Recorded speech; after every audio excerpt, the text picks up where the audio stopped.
ఈ ఒక్క సీజన్ కే big boss ని క్లోజ్ చేయాలని కోరుకుంటున్నారా, లేకపోతే మొత్తం బిగ్ బాస్ లేకుండానే క్లోజ్ చేయాలని కోరుకుంటున్నారా? అసలు బిగ్ బాస్ లాంటి చెత్త షోలు ఎప్పటికి రావద్దని కోరుకుంటున్నాం. అసలు బిగ్ బాస్ దేనికి పోయి బిగ్ బాస్? ఎవరికి బిగ్ బాస్?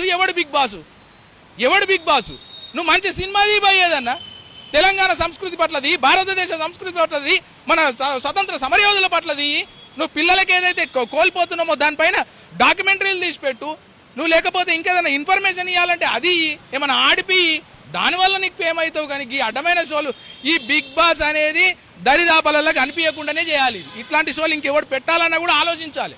ఈ రీల్స్ చేసే వాళ్ళకు కూడా ఇంకోటి చెప్తున్నాము, అర్ధనగ్న ప్రదర్శనలు చేసి రోడ్ల మీద ఎగిరి రీల్స్ చేసి అందులో లైకులు రాగానే వాళ్ళు ఇలా బిగ్ బాస్ కాంటెస్టెంట్లు అవుతున్నారు. దయచేసి ప్రభుత్వం కూడా దీని మీద అవగాహన పెట్టాలి. ఈ రీల్స్ ఏడబడతాడ రీల్స్ రోడ్ల మీద ఎగురుడి చేస్తారు, దీని మీద కఠిన చర్యలు కోరుకోవాలని కోరుకుంటున్నాను. అంటే రీల్స్ చేసే వాళ్ళు అది వాళ్ళ ఇష్టం అవుతుంది, కానీ ప్రభుత్వానికి ఏంటి సంబంధం? అట్లా అంటే కొన్ని లక్షల వేల రీల్స్ రోజు అప్లోడ్ అవుతుంటాయి భారతదేశం మొత్తం. రీల్స్ ప్రమోషన్కు చేస్తే దేనికి చేసినా సంతోషం అండి. అర్ధనగ్నంగా చిన్న బట్టలు వేసుకొని ట్రాఫిక్ని డిస్టర్బ్ చేసుడు, ఈ రీల్స్ వల్ల పబ్లిక్ ఎక్కడ ఖరాబ్ అవుతారు? సోషల్ మీడియా వల్లనే ఖరాబ్ అవుతారు. వాళ్ళు చేస్తారు, నేను చేస్తే తప్పైందని ఒకటి కాన్సెప్ట్. ఇప్పుడు వాళ్ళకి పోయిన వాళ్ళంతా రీల్స్లో హైలైట్ అయిన వాళ్ళు కదా.